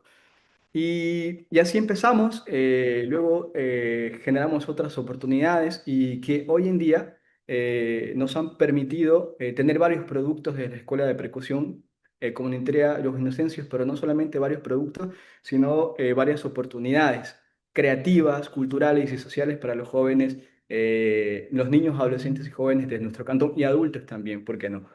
Por ejemplo, tenemos este bloque de percusión Los Inocencios que nace ahí y que hoy en día tiene alrededor de 35 o 40 chicos activos practicando, ensayando, presentándose, que tienen una conexión directa con las comunidades, con los barrios, en sus presentaciones de fiestas patronales, en sus presentaciones de barrios, en presentaciones deportivas, y vamos de manera gratuita y ellos también se forman desde la escuela de manera gratuita. Luego pudimos perforar el sistema. ¿Qué es para nosotros perforar el sistema? Es que las instituciones nos puedan reconocer los trabajos que nacen desde la comunidad y para la comunidad, pero no solo, repito, desde lo simbólico, sino también desde el acompañamiento institucional y económico, si es posible. Entonces, con el municipio de Jipijapa, hoy tenemos una escuela municipal de percusión, de batucada, de samba reggae, donde se forman entre también 35 a 40 niños desde los 7 años hasta los 18 años aproximadamente. Luego este trabajo que hemos venido realizando ya desde hace 5 años aproximadamente, genera un concierto. También lo hemos trabajado, hemos tratado de trabajar y que tenga un fuerte sentido de pertenencia también desde lo artístico. Y tenemos un concierto donde aquí mostramos un mestizaje, así se llama el concierto, mestizaje sonoro, una mixtura de ritmos, donde por ejemplo hay reggae, hay ska, pero también hay música montubia, pero también hay música bomba, que es la música afroecuatoriana, y también hay pasillo desde el tambor. Entonces se conecta todo esto, se refresca y de alguna manera apostamos a a mantener vivo el patrimonio sonoro de nuestra provincia, que es la música montuya también. Tenemos los Inocencio Show, que son entre 6, 8 o 10 chicos que participan en un performance de percusión bastante profesional, que nos presentamos, por ejemplo, en fiestas privadas como matrimonios, quinceañeras y demás. Y esto nos permite generar recursos, no solo para el proceso, sino para los chicos. Los chicos acá ya cancelamos estas presentaciones y estamos generando un medio de vida, es decir, estamos generando economía desde el arte y desde estas iniciativas comunitarias. Aparte, pues como nosotros, repito, o sea, tomamos este trabajo intercultural de alguna manera desde Salvador de Bahía, Brasil. No contábamos acá con las herramientas, es difícil comprar un tambor de este formato de samba reggae, como los dobras, fondos, repiques, y tuvimos que hacerlos acá en Jipijapa. Es decir, que elaboramos los tambores con artesanos hojalateros, con maestros soldadores, que de alguna manera tienen un sentido de pertenencia con este trabajo de la escuela. Y estos tambores no han servido solo para nuestra escuela, sino que también nos ha permitido generar un emprendimiento cultural. Es decir, ofertamos estos tambores para diferentes iniciativas también culturales y otros colectivos. Entonces, y también genera economía, repito, para los artesanos de nuestra localidad y también para los jóvenes que están dentro de estos, elaborando y aprendiendo estos talleres de cómo hacer tambores y accesorios. Logramos también gestar un espacio de acuerdo a las necesidades que teníamos. Después de que salimos del colegio, migramos a este barrio 3 de Abril, que nos permitió tener nuestros primeros ensayos acá. Y luego, pero estamos claros que es importante tomarse el espacio público para las manifestaciones culturales, pero no nos permite profesionalizarnos y no nos da las condiciones que deberíamos tener los artistas, ¿no? De formación. Entonces, caso, evidenciamos un bien público que está abandonado en nuestro cantón y salimos a las calles a generar esa necesidad, que es importante que nosotros podamos estar y usar estos espacios, y gestionamos este espacio con la Casa de la Cultura Núcleo de Manabí, y hoy en día es nuestro lugar de ensayo, no solo para nosotros, sino para otros procesos artísticos de nuestro cantón. Pero también hacemos procesos de formación como conciertos, cine comunitarios, festivales, hacemos bingos, y es un espacio que permite el encuentro social y armónico y creativo dentro de nuestra comunidad, que de estar abandonado y lleno de montes, pues es un espacio que ya está dinámico y vivo, ¿no? Y luego, ¿cuál han sido los resultados de todo este trabajo que hemos venido haciendo, que ha sido un trabajo autodidacta realmente y de ganas y de crear Freddy, quedan 2 minutitos, perdóname por interrumpirte, 2 minutitos, Ok, ¿vale? gracias. Bueno, mejora de la autoestima y habilidades sociales, prevención del consumo de sustancias, la participación femenina del 45%. Cuando inició este proceso eran todos hombres, todos chicos, y hoy hay una participación femenina abrumadora e interesante, y es importante también recalcar esto. Tenemos un espacio seguro, afectivo y educativo, y la visibilización artística en festivales nacionales y también internacionales. Después y para finalizar aquí, y es la importancia de estos procesos que nacen desde la comunidad y que consiguen tener pertenencia.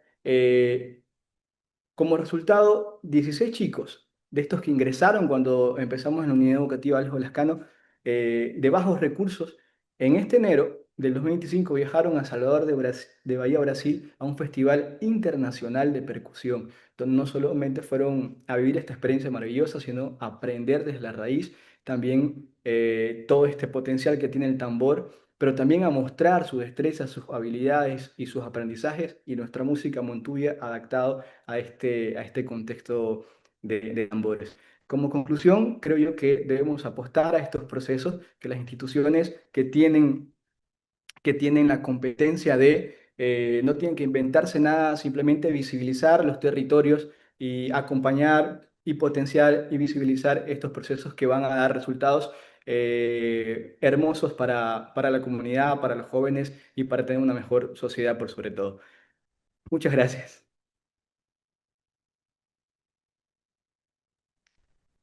Gracias a ti, querido Freddy. Pues igual felicitar, ¿no?, a lo que nos compartes en esta experiencia.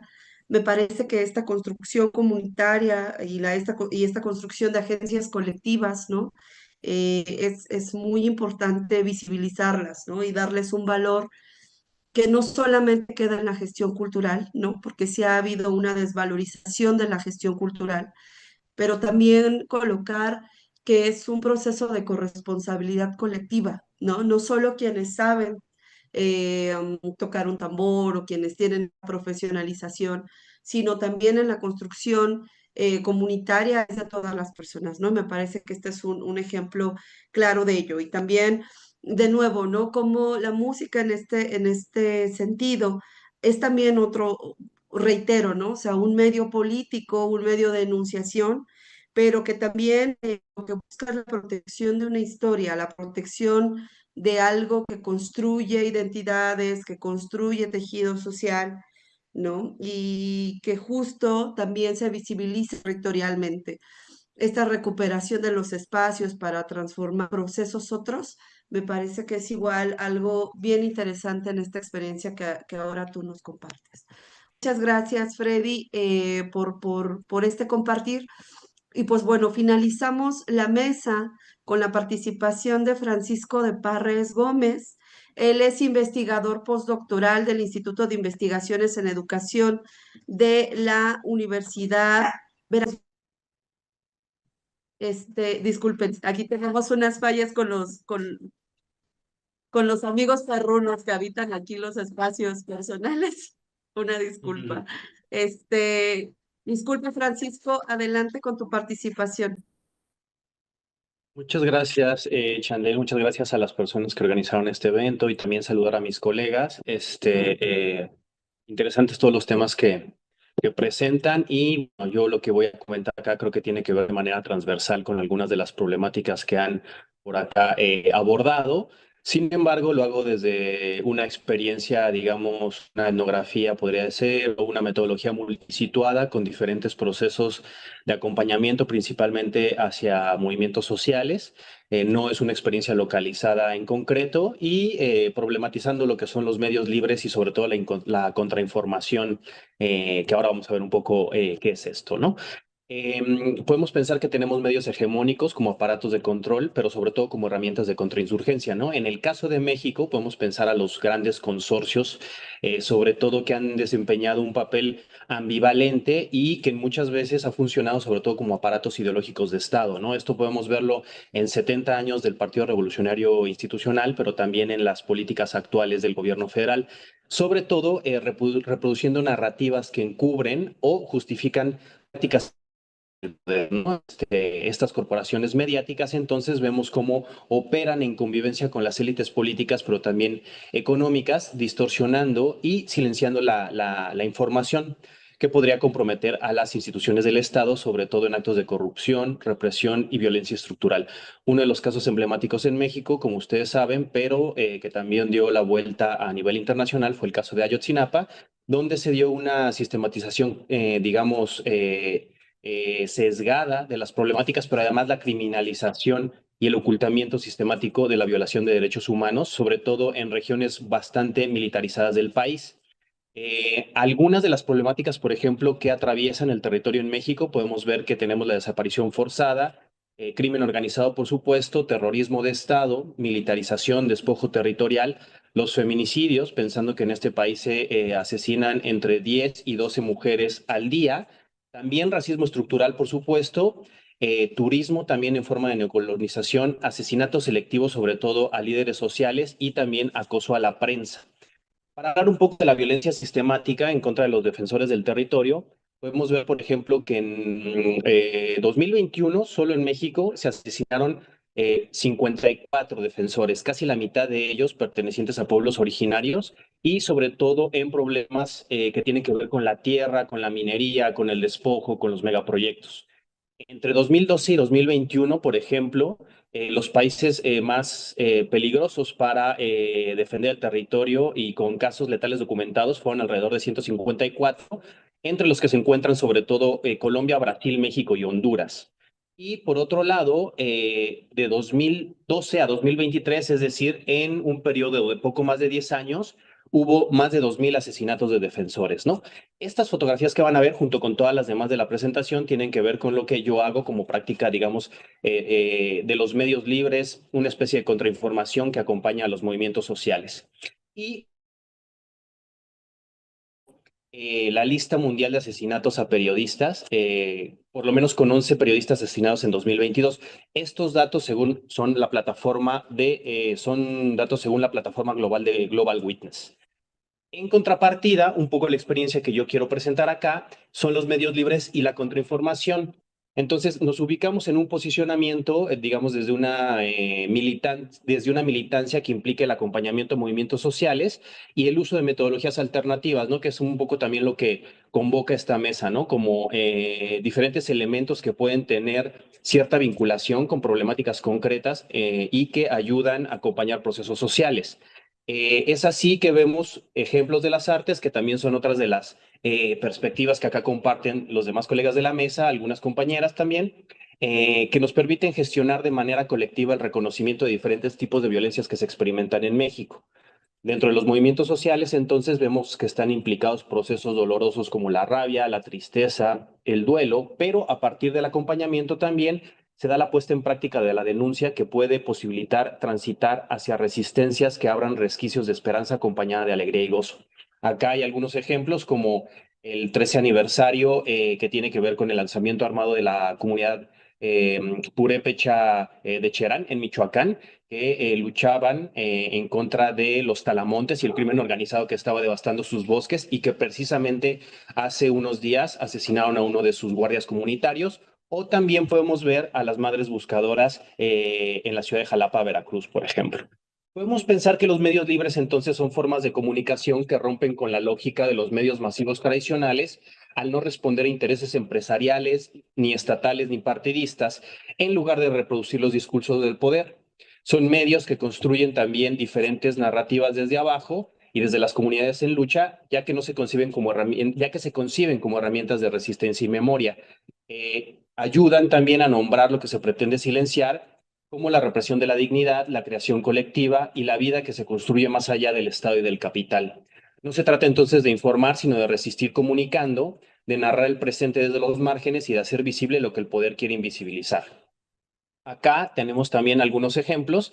Si tomamos como referencia la importancia de la memoria, que también ha salido a colación en estas mesas, que si vemos a la memoria como una plataforma teórica y de acción, esta moviliza tanto saberes alternativos al conocimiento eurocéntrico como enunciaciones que de otro modo permanecerían silenciadas por distintos regímenes de autoridad epistémica y representacional, sobre todo cuando vemos que hay de alguna manera una presencia tanto de los medios de comunicación como también de los estados que monopolizan los flujos de información. Acá tenemos un ejemplo de Requiem para un Alcaraván, que fue un performance colectivo de un artista mushe que se llama Lucas Avendaño en territorio zapatista, y por otro lado el 10º aniversario de la desaparición de los 43 estudiantes de Ayotzinapa en la Ciudad de México en el año 2024.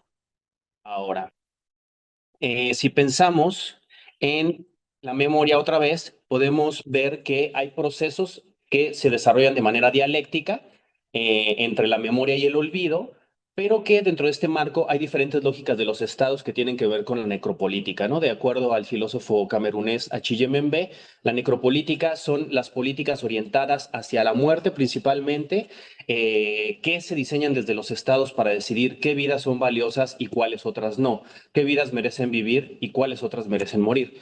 Entonces, si consideramos a la memoria desde una función básica como proceso, esta tendría primero mecanismos de adquisición, también tendría mecanismos de almacenamiento, pero lo más interesante en la lógica de generar otras narrativas desde los medios libres o desde la contrainformación que se hace en el acompañamiento a los movimientos sociales es que la memoria tiene evocación y continua plasticidad.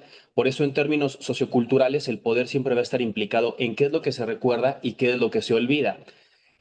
Lo importante acá es que desde la perspectiva de la contrainformación, que pueden ser blogs, pueden ser páginas de internet, pueden ser videos como este que se realizó con las madres el 10 de mayo de este año, pero también pueden ser fanzines o puede ser incluso periódicos murales, etcétera, se logra construir otro tipo de narrativas que fortalecen los procesos comunitarios y fortalecen también las resistencias de muy diversa índole, tratando justo de hacer contrapeso a las narrativas, digamos, oficiales, sean por parte de las corporaciones o por parte de los estados criminales.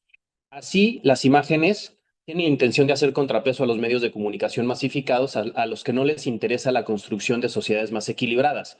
Fotografiar en ese sentido, desde esta perspectiva, pensando en que yo lo que más hago es foto, es tomar una posición y sobre todo desde un militar con la imagen, es decir, para convertir la luz y la sombra en narrativas de dignidad y lucha que encarnan los pueblos mismos. Nos gustaría entonces así pensar la fotografía como una construcción colectiva también, en la cual, lejos del ego autoral y cada vez más cerca de los procesos comunitarios en los que aprendemos a crear imágenes desde diálogos colectivos. Este, por ejemplo, fue un fotomural que se hizo también en un barrio obrero campesino que tiene tomados sus espacios en contra de, digamos, las políticas que quieren hacer un centro comercial. Y es también una, digamos, transpolación de una imagen que se tomó en Chiapas, aunque ahí esté mal el año porque fue en este año 2025. Lo que se intenta entonces con la imagen es crear diálogos colectivos que sobre todo se conviertan también en una forma de apropiación y herramientas de lucha para la memoria y la transformación, es decir, como una resistencia activa y vehículo de diálogo para quienes luchan, pero también al mismo tiempo para quienes observan y acompañan este tipo de procesos.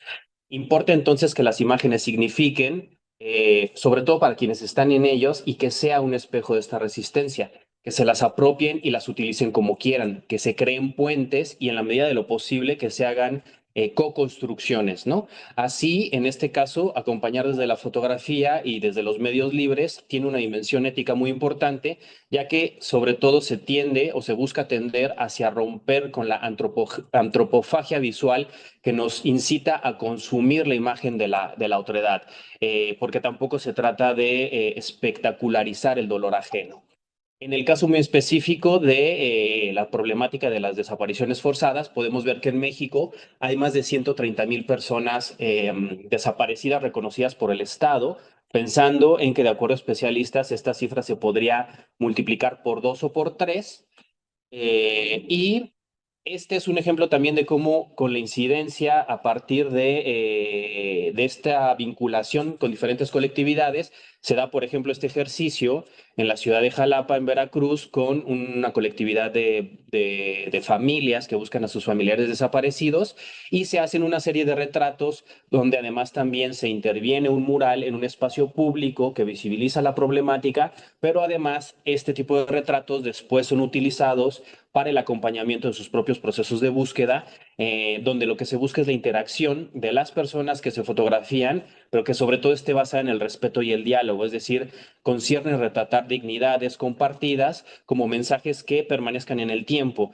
Y aunque a veces puede haber situaciones incómodas, pues esto deviene de cómo, digamos, las herramientas comunicacionales, como puede ser la fotografía, como puede ser el video, como puede ser incluso el cine, muchas veces están ejercidas desde posiciones de poder bastante desequilibradas. Así se invita entonces a pensar la fotografía y los medios libres no como un derecho absoluto, sino sobre todo como una responsabilidad. Nos interesan entonces las imágenes que se mueven, que respiran, que dialogan con otros saberes y posicionamientos creativos, pero también epistémicos. Una fotografía que nos ayude a incomodar las certezas, a construir desde lo liminal y que no encaja sobre todo en los estándares de lo hegemónico, sobre todo para reconectar lo vivo desde los territorios indóciles de la imagen. Y aquí pongo algunas, digamos, reflexiones en torno al foro, pensando que viene de organismos multilaterales. Es urgente enfrentar con decisión las violencias sistémicas que sufren, por ejemplo, periodistas, defensores del territorio, líderes comunitarios y, en específico, las mujeres, rompiendo sobre todo con enfoques institucionales, técnicos y diplomáticos que eluden el conflicto político real, ya que no se trata de problemas administrativos, sino de estructuras de poder estatales y corporativas que sostienen la violencia. Y con esto voy cerrando. Algunas de las, digamos, puntos que identifico que sería importante atender es sobre todo superar el diálogo tecnocrático y despolitizado, es decir, no basta con campañas educativas o conmemoraciones, sino una denuncia clara, sobre todo de los gobiernos y las empresas responsables, tanto en los feminicidios como en los crímenes ambientales y los asesinatos de periodistas. Rebasar también el plano de lo simbólico, porque comunicar no es suficiente, sobre todo en contextos en donde se defiende la vida en alto riesgo. Cuestionar también el uso instrumental de la cultura y de la educación, ya que no es suficiente celebrar la paz si no se combate, por ejemplo, el rol de las Fuerzas Armadas en los megaproyectos y la reproducción de la violencia. También nombrar con valentía a los responsables, es decir, señalar con claridad a los estados y asumir posturas éticas, incluso si eso incomoda a los gobiernos miembros de distintas organizaciones multilaterales. Apoyar directamente a las comunidades, pero no de forma, digamos, vertical como una especie de filantropía, sino como una estrategia política de lucha por la vida, que dirían los pueblos. Condenar los megaproyectos extractivos y la militarización, como en el caso de que nos presentaban también en el norte del país, de México, como el mal llamado Tren Maya, el corredor interoceánico y las zonas militarizadas como amenazas reales para lideresas y defensoras del territorio. También transformar los mecanismos de protección a partir de una transparencia desde una perspectiva comunitaria y no burocrática. Voy cerrando. Repolitizar también la educación y la cultura creo que es muy importante. Y también se comentaba en otra de las ponencias para abandonar un poco el discurso de los valores universales, ¿no? Ya que eso de alguna manera funciona desde un multiculturalismo acrítico, funcional al sistema y al capital, y no en realidad desde una interculturalidad crítica horizontal. Y también se ve la necesidad de crear observatorios internacionales con la participación comunitaria, ¿no? Y no más estos como think tanks, ¿no? Que es mucho la visión estadounidense, desde arriba, sino más bien redes de denuncia y protección desde abajo, ¿no? Cierro con esto entonces, pensando, problematizando los medios libres, la creación de imágenes, la incidencia que se puede tener a partir de involucrarse en los movimientos sociales, pero sobre todo a partir de reforzar la memoria de las resistencias, que este tipo de actos promovidos, por ejemplo, desde el activismo, desde la práctica artística, buscan la procuración de justicia, pero no dejan de todos modos de ser rituales de transformación de fuerzas colectivas emocionales muy dolorosas, ¿no? Y por eso elegí estas tres imágenes para cerrar. Una tiene que ver con la última marcha del 10 de mayo de las Madres Buscadoras. Otra, la del lado derecho, es el mismo 10 de mayo, pero 2 años antes, y la del centro es una representación teatral que hicieron mujeres muy jóvenes sobre las Madres de la Plaza de Mayo. Sin embargo, en estos procesos tan dolorosos es muy difícil ver sonreír a las personas, ¿no? Entonces, esto es también, digamos, una muestra concreta de lo que se puede lograr cuando se establecen lazos igualitarios y que fortalecen los procesos de resistencia, ¿no? Es así que se abren posibilidades para que los medios libres dialoguen cada vez de forma más estrecha con los cuerpos, las palabras, los sonidos, y que se entremezclen con los movimientos sociales, con la intervención política, las pedagogías contrahegemónicas, con otras artes y con las memorias vivas. Muchas gracias. Muchas gracias, Francisco. Pues creo que cerramos, como tú bien dices, de una manera transversal a todas las participaciones pasadas. Me parece que esta propuesta de resistir comunicando también es una construcción estética a otras de la digna rabia, ¿no? O sea, me parece que eso nos pone en un lugar. Yo siempre hablo de lugares de enunciación, ¿no? Un poco tomando a toda la tradición feminista afrobrasileira, ¿no? Con Dejamira Ribeiro, y me parece que este lugar de enunciación es a través de estos resistires comunicando, esta digna rabia que se pueden hacer a través de todos estos procesos, ¿no? Y que la búsqueda de la paz a veces no se sitúa en todos los contextos desde el propio concepto, ¿no? O sea, hay esta contrainformación también debate críticamente qué significa la paz, ¿no? ¿Cuál ha sido la construcción de la paz en contextos, pues, que no construyen filosóficamente las vidas, ¿no? Y, o sea, esas vidas más desde Occidente, ¿no? Tuvimos la primera participación desde una filosofía de la Vía Yala, y que son estos referentes empíricos y epistemológicos que construyen pedagogías más allá y en contra del capital, ¿no? Entonces me parece que cerramos de una manera muy, muy interesante contigo, Francisco.